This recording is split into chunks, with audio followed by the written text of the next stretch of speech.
देश की सबसे बड़ी बहस राजनीति आखिर किधर जा रही है। अभी टीवी डिबेट में विपक्ष के एक नेता ने राहुल गांधी के लिए बोल दिया कि उनके सीने में गोली मार दी जाएगी। फिर कोई कहता है योगी आदित्यनाथ के बारे में कि तुम्हें जिंदा गाड़ दिया जाएगा। आखिर कौन है ये लोग, कहां से आते हैं ये, और ये कैसा लोकतंत्र है।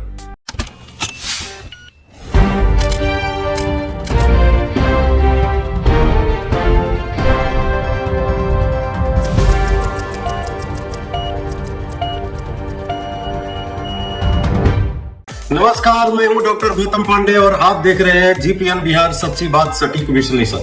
दोस्तों, आज मेरे साथ आप भी सोचिए कि क्या हमारी राजनीति विचारों के जंग से हटकर धमकियों के जंग में तब्दील हो गई है।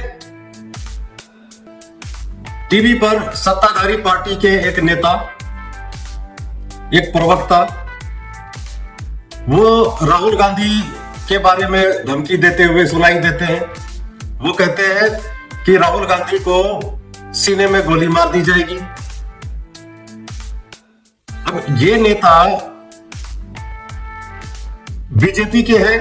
पहले ये एबीवीपी के पूर्व नेता थे, इनका नाम पिंटू महादेव है। ये डिबेट में, एक राष्ट्रीय चैनल के डिबेट में खुलेआम कहते हैं कि राहुल गांधी को सीने में गोली मार दी जाएगी। सोचिए दोस्तों, ये उस आदमी के बारे में कह रहे हैं जो कि सदन में, लोकसभा में विपक्ष के नेता हैं और इनका इतिहास बहुत पुराना राजनीति से रहा है। इनके परिवार में 3 प्रधानमंत्री रहे हैं और 2 की तो जघन्य हत्या हो चुकी है। उस परिवार के आदमी राहुल गांधी के बारे में कहा जाता है कि उनके सीने में गोली मार दी जाएगी। यह कहां तक उचित है। यह हमारा लोकतंत्र बहस से चलेगा या धमकी से, और यह इस प्रकार की धमकी कोई नई बात नहीं है। यह लगभग सभी पार्टियों में ऐसा है। यह सिर्फ बीजेपी की बात नहीं है। राजनीति आखिर किधर जा रही है। अभी टीवी डिबेट में विपक्ष के एक नेता ने राहुल गांधी के लिए बोल दिया कि उनके सीने में गोली मार दी जाएगी। फिर कोई कहता है योगी आदित्यनाथ के बारे में कि तुम्हें जिंदा गाड़ दिया जाएगा। आखिर कौन है ये लोग, कहां से आते हैं ये, और ये कैसा लोकतंत्र है। अब इस धमकी को लेकर कांग्रेस महासचिव के.सी. वेणुगोपाल ने गृह मंत्री श्री अमित शाह को एक पत्र लिखा है और उन्होंने कहा है कि अगर सरकार ने तुरंत से कोई कड़ी कार्रवाई नहीं की तो इसे सरकार की मौन स्वीकृति माना जाएगा। मतलब यह कि इस तरह का जो बयान दिया गया है, इसमें ऐसा मान लिया जाएगा कि ये सरकार के कहने से ऐसा बोला गया है, इसमें सरकार की भी स्वीकृति है। अब उनका कहना है कि राहुल गांधी को दी गई धमकी सिर्फ एक नेता की बात नहीं है। यह संविधान पर हमला है, लोकतंत्र पर हमला है।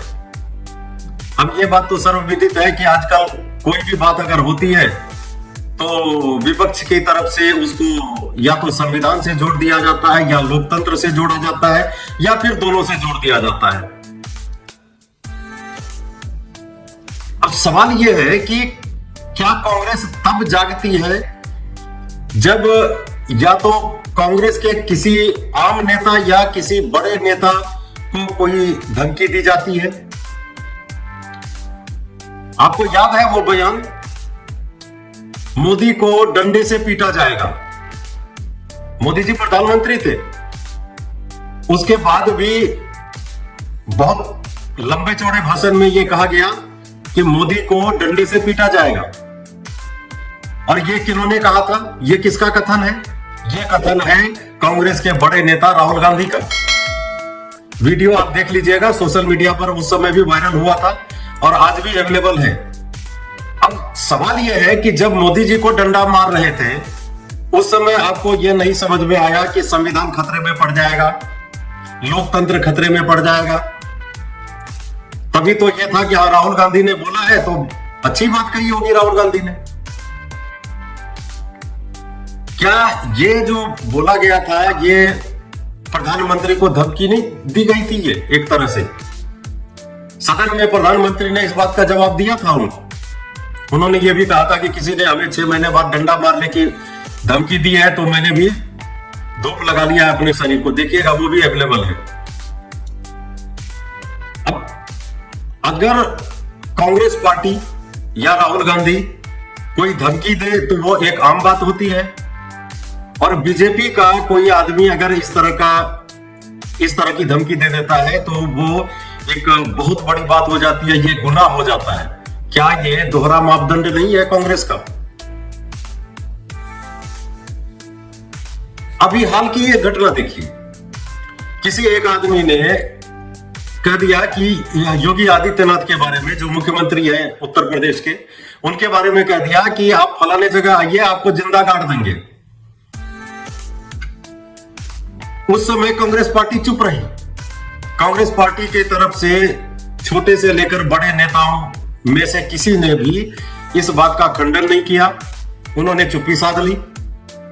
तो क्या ऐसा माना जाए कि उस स्टेटमेंट में कांग्रेस की मिली भगत थी और ये कांग्रेस के कहने पर ही उस आदमी ने योगी आदित्यनाथ जी को धमकी दी थी?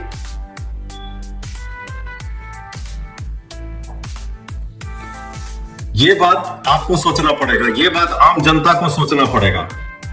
सवाल साफ है दोस्तों, एक तरफ बीजेपी है जिसके प्रवक्ता धमकी देते दिखाई देते हैं, और दूसरी तरफ कांग्रेस है जिसके बड़े नेता भी प्रधानमंत्री को धमकी भरे अंदाज में बयान दे चुके हैं।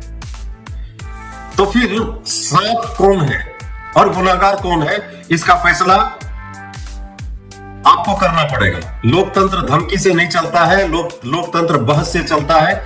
सदन में बैठिए, बहस कीजिए, साफ सुथरी बहस कीजिए, इससे देश का कुछ भला होगा। ऐसे धमकी देने से किसी की कोई भलाई नहीं होनी है, बल्कि इससे और एक तरह से कहा जाए तो जो समरसता है वो बिगड़ता है।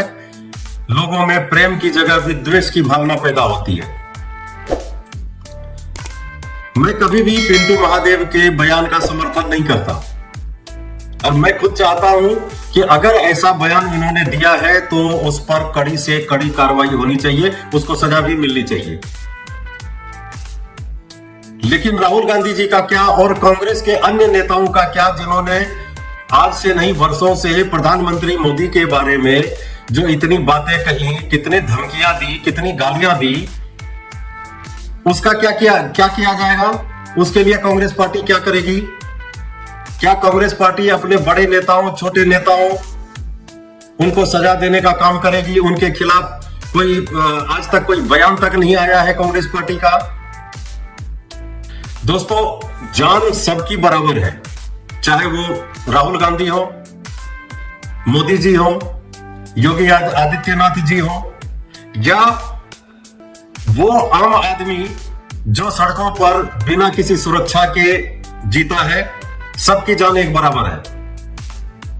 जान की धमकी देने वाला कोई भी आदमी गुनहगार ही होगा किसी भी हालत में, और उसको सजा मिलनी ही चाहिए।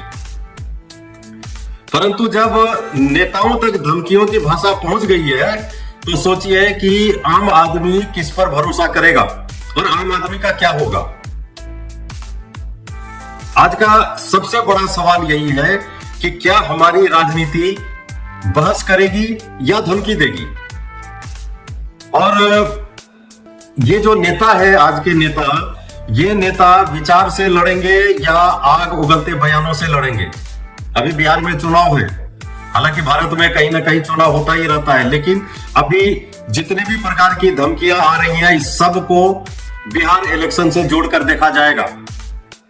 और बिहार की जनता ना समझ नहीं है, वो सब बात समझती है कि कौन किस नियत से और क्या बोल रहा है।